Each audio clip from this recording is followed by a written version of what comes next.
Ryan Reynolds stood in the dim light of an abandoned gin distillery, his footsteps echoing through the empty halls as dust motes danced in the few rays of sunlight that managed to pierce through the grimy windows. He'd made the 3-hour drive from Vancouver to this tiny town of Millbrook Falls, nestled in the Canadian wilderness, on what he thought would be a simple business venture for aviation gin. "This is perfect," he muttered, running his hand along an antique copper still. The building was exactly what he'd been looking for, historic, full of character, and with just the right amount of rustic charm to fit his brand's image. He could already envision the marketing campaign, aviation gin, crafted in the heart of Canada's wilderness. The elderly real estate agent, Margaret Whitaker, watched him with an amused smile that suggested she knew something he didn't. She was a small woman with silver hair and wire-rimmed glasses, wearing a cardigan that looked as vintage as the building itself. "So, what do you think, Mr. Reynolds?" she asked, her voice carrying a hint of mischief. "I'll take it," Ryan replied without hesitation. "The building's exactly what we need. Let's discuss the price." Margaret's smile widened as she adjusted her glasses. "Well, you see, there's a bit of a situation. The distillery isn't exactly a standalone property."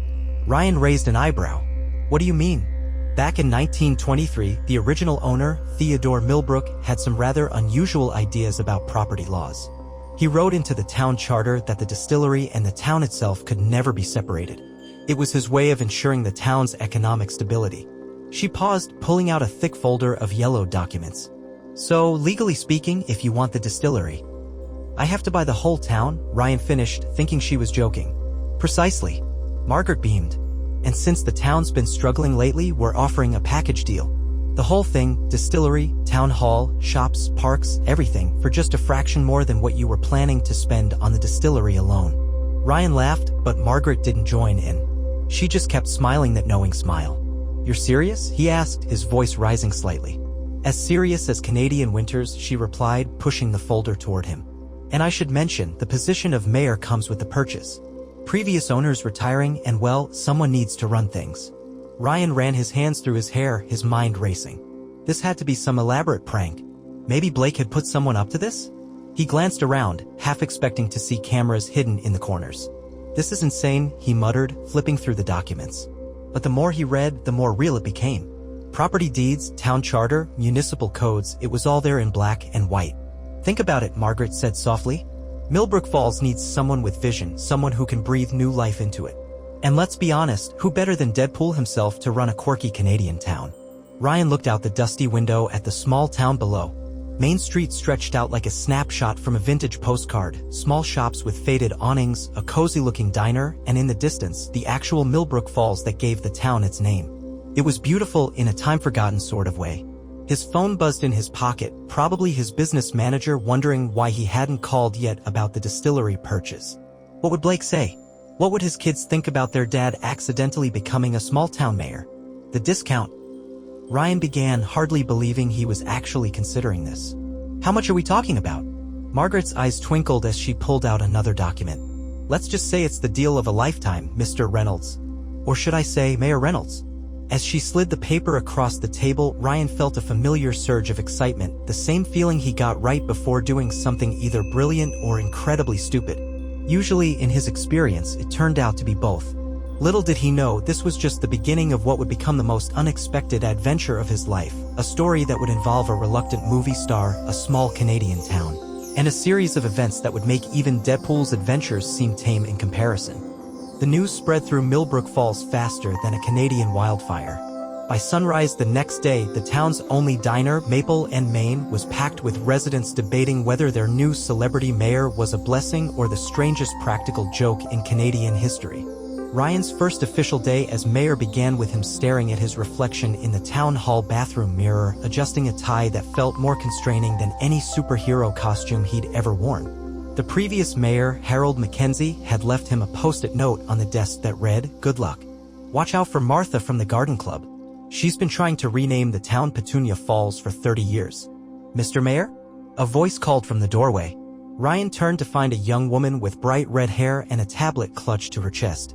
"I'm Emma Thompson, your administrative assistant." "Well, the town's administrative assistant." "Well, technically, I do everything from managing schedules to unclogging the printer, but that's not important right now."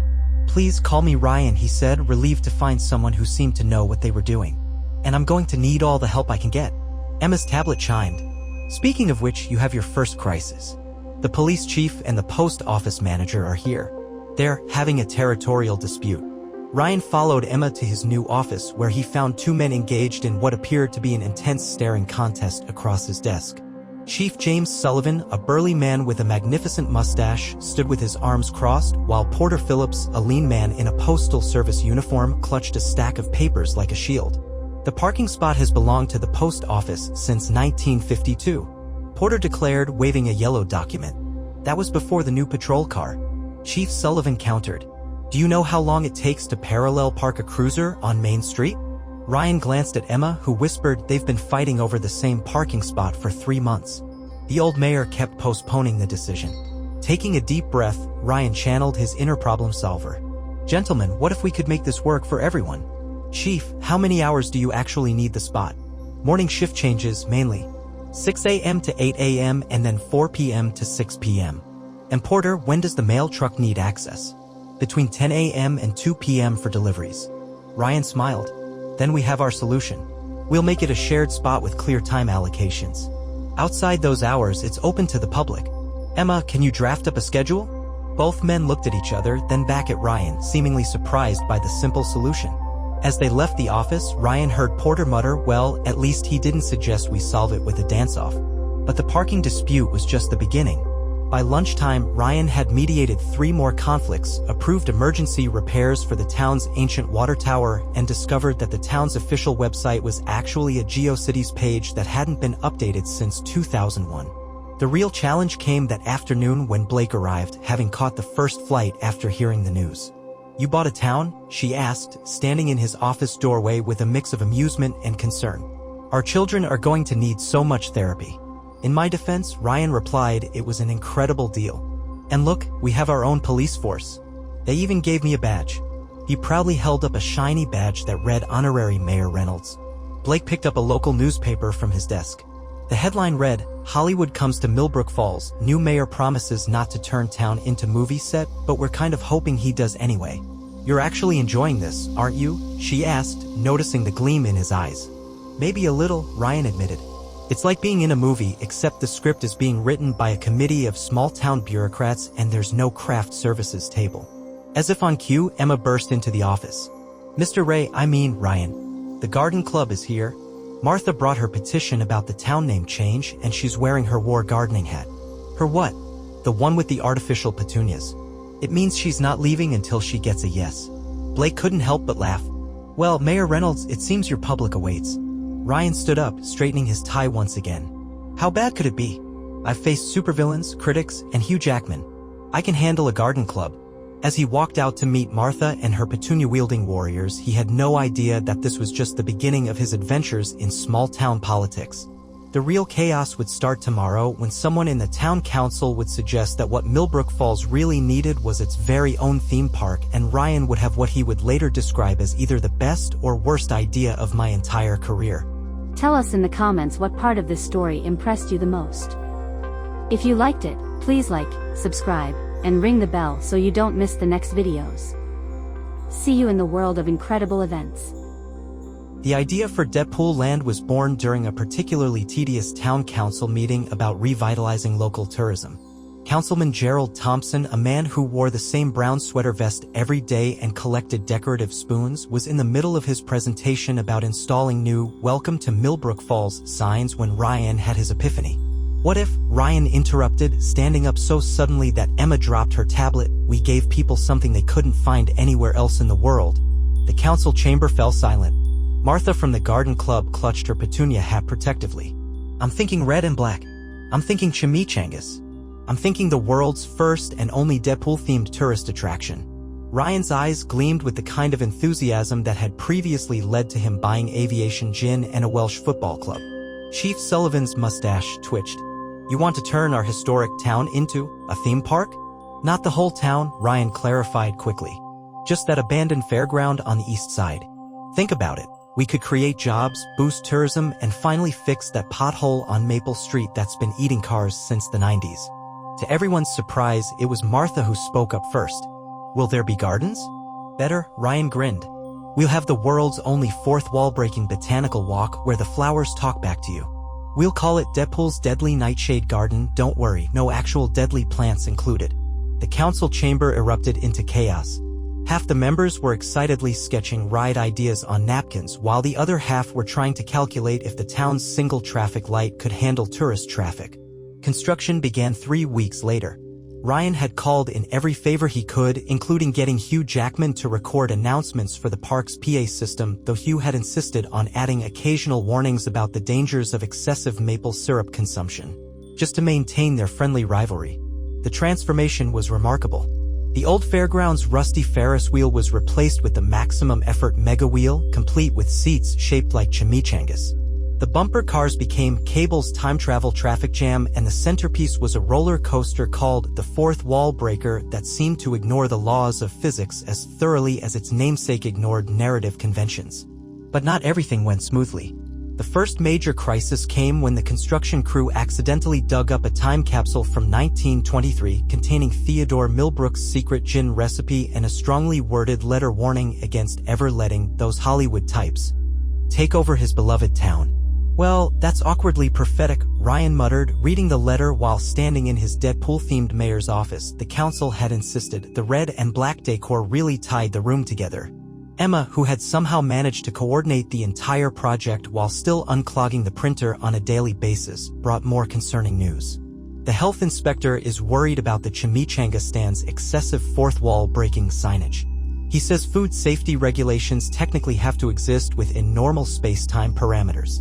Meanwhile, Blake had taken to filming everything on her phone, claiming it would make excellent blackmail material for their grandchildren. You know, she said one evening watching Ryan approve designs for Negasonic Teenage Warhead's Teen Angst Tunnel of Love, most people just buy a vacation home when they hit midlife crisis.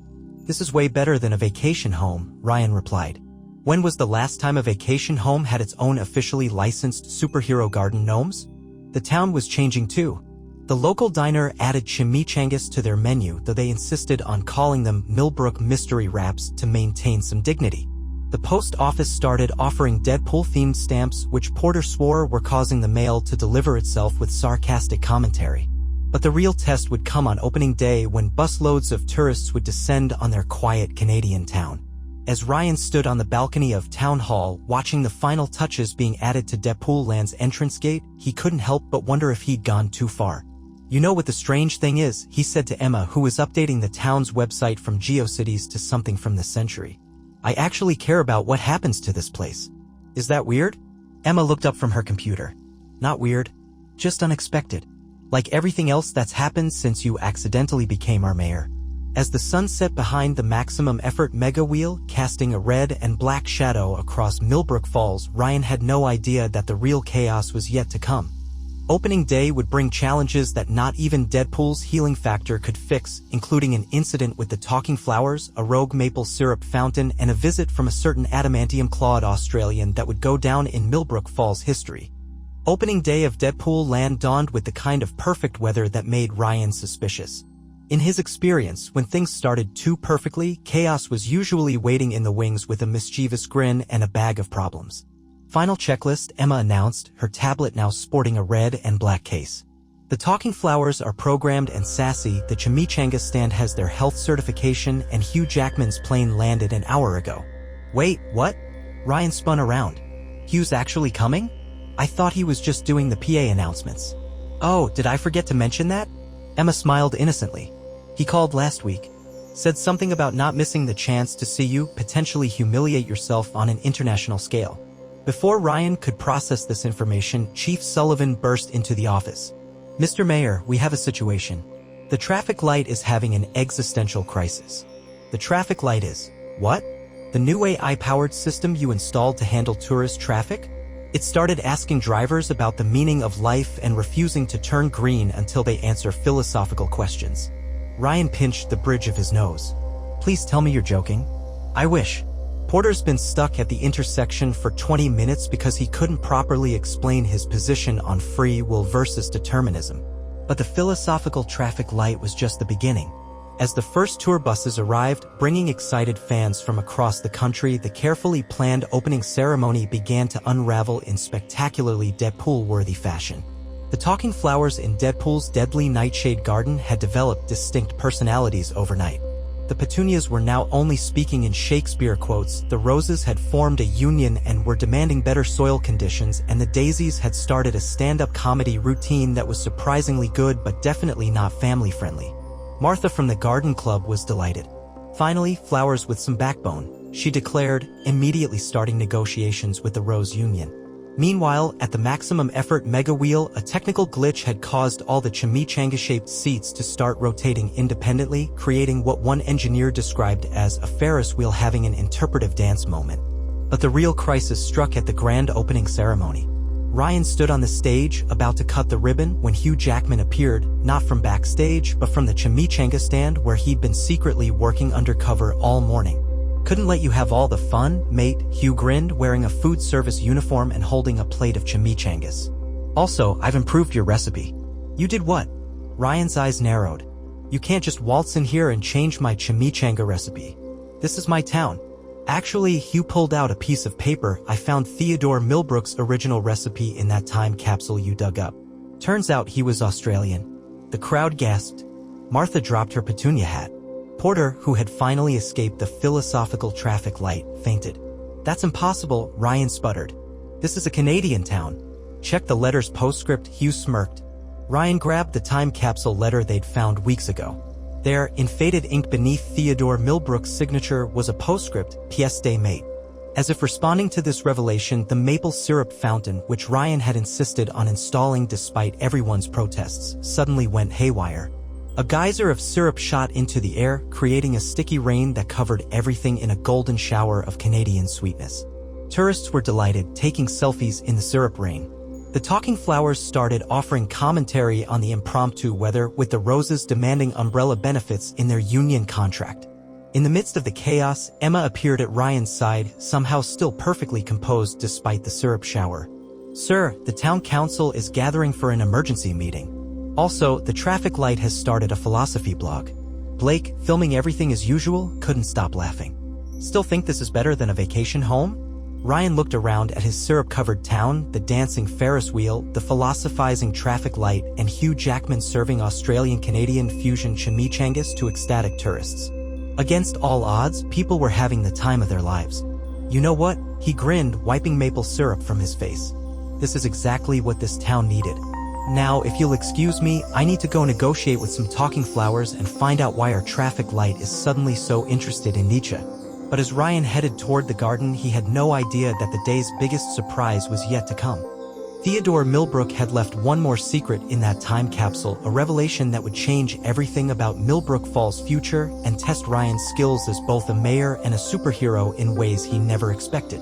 The emergency town council meeting was held in the only place not covered in maple syrup, the old gin distillery where this whole adventure had begun. As council members squeezed into the space between antique copper stills, Emma made a discovery that would change everything. There's something else in the time capsule, she announced, reaching deep into the ancient container. It was hidden in a false bottom. What she pulled out was a leather-bound journal, its pages yellow with age. On the cover, in faded gold letters, was written, "The true tale of Millbrook Falls for the future mayor who's worthy." Well, that's not ominously specific at all, Ryan remarked, taking the journal. As he opened it, a photograph fell out, one that caused Hugh Jackman to choke on his chimichanga. The photo showed Theodore Millbrook, the town's founder, wearing a red and black outfit that looked suspiciously familiar. No way, Ryan breathed, reading the journal's first page. Theodore Millbrook was a masked vigilante who protected the Canadian wilderness. He founded this town as a haven for people who needed a second chance, a place where the unusual was welcomed and celebrated. Martha peered at the photograph. That explains why my talking petunias felt so at home here. The journal revealed more. The town's strange layout, which had puzzled urban planners for decades, was actually designed to create a giant hidden symbol, a maple leaf merged with a mask. The ancient water tower wasn't just storing water, it was a disguised surveillance system for protecting the town. Even the philosophical traffic light made sense now. It was running on an AI program Millbrook had somehow designed in 1923. But here's the real kicker, Ryan continued reading, his eyes widening. Millbrook didn't just choose this location randomly. There's something hidden beneath the town, something he protected his whole life. Chief Sullivan's mustache twitched nervously. What kind of something? Before Ryan could answer, a rumbling sound filled the distillery. The floor began to shake and one of the copper stills slowly moved aside, revealing a hidden staircase. "Oh, come on," Hugh exclaimed. "Even I think this is getting a bit much, and I've been in X-Men movies." Ryan looked at the staircase, then at the journal, then at his syrup-covered town through the window. "Emma, what's my schedule look like for the next hour?" "You have a meeting with the Rose Union about their dental plan, and the traffic light wants to discuss existentialism over coffee. Reschedule both." "Hugh, you coming?" Into a mysterious underground tunnel in a town that already has talking flowers and philosophical traffic lights? "Absolutely, mate." What they found below would become part of Millbrook Falls legend. A vast underground laboratory filled with inventions far ahead of their time. Clean energy devices, environmental protection systems, and at its heart, a machine that Theodore Millbrook had built to ensure the town would always attract the right kind of mayor, someone who could appreciate both the absurd and the meaningful. "So you're telling me," Blake said later that evening as they all sat in Maple and Main Diner, "that this whole thing, from the gin distillery sale to the theme park, was orchestrated by a time-traveling vigilante mayor from 1923? "More like gently nudged in the right direction," Ryan corrected, reading more from the journal. Millbrook knew the town would eventually need someone who could balance its serious purpose with its inherent weirdness. Someone who could protect its secrets while celebrating its uniqueness. "And he chose you," Emma smiled, "the actor who turned Deadpool into a beloved hero and aviation gin into a success story." The next few weeks saw changes in Millbrook Falls, but not the kind anyone expected. The underground laboratory was converted into an innovation center where local scientists worked on continuing Millbrook's environmental protection legacy. The theme park stayed, but now included historical exhibits about the town's unique heritage. The Talking Flowers formed a community theater group with the philosophical traffic light as their surprisingly insightful director. Hugh Jackman even bought a vacation home in town, though he insisted it was just to keep an eye on his chimichanga recipe. The fact that he was often seen helping Martha's Garden Club with their union negotiations was purely coincidental. As for Ryan, he finally felt at home in his accidental role as mayor. One evening, standing on the town hall balcony with Blake and their kids, watching the sunset paint the maximum effort mega wheel in shades of gold, he realized something. "You know what the craziest part is?" he said. "This whole thing started because I wanted to advertise gin. Now I'm running a town that has talking flowers, philosophical traffic lights, and a secret legacy of protecting the weird and wonderful." "And you wouldn't have it any other way?" Blake smiled. "No," Ryan agreed, watching as the town's new mascot, a chimichanga-eating maple leaf wearing a mask, was raised over town hall. "I really wouldn't." In his office, Theodore Millbrook's journal sat open on the desk, its final page containing words that seemed to glow in the evening light. "To the future mayor who found this, welcome home. Remember, the best stories are the ones that seem too impossible to be true, until they become exactly what everyone needed." And so, the tale of how Ryan Reynolds accidentally bought a town and became its mayor became part of Canadian history. Though tourists often asked if the story was real, the residents of Millbrook Falls would just smile and point them toward the philosophical traffic light. After all, some questions are best answered with a thoughtful pause and a good chimichanga. The end. Though the Roses are still negotiating their dental plan, and Hugh Jackman swears his chimichanga recipe is superior, but that's a story for another day. Tell us in the comments what part of this story impressed you the most. If you liked it, please like, subscribe, and ring the bell so you don't miss the next videos. See you in the world of incredible events.